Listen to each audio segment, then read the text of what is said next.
பாஸ்கர் மதிவதனி. குரலில் குரல். பால் காமத்துப்பால். இயல் கற்பியல். அதிகாரம் ஊடல் உவகை. குரல் எண் 1327. ஊடலில் தோற்றவர் வென்றார் அது மன்னும்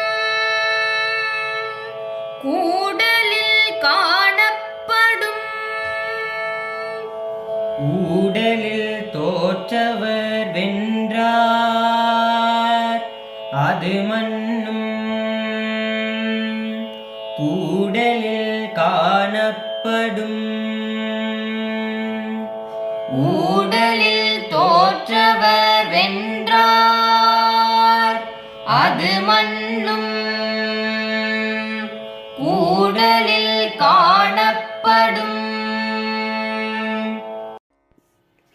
அவள் என்னுடன் ஊடல் கொள்ளும்போது நான் அமைதியாக இருந்து அடங்கிப் போனதினால் அப்பொழுது தோற்றவனானாலும் ஊடலுக்கு பின்னான கூடலில் அவள் எனக்கு பேரின்ப அனுபவத்தை தந்ததால் இப்பொழுது நான் வென்றதாகவே உணர்கிறேன்.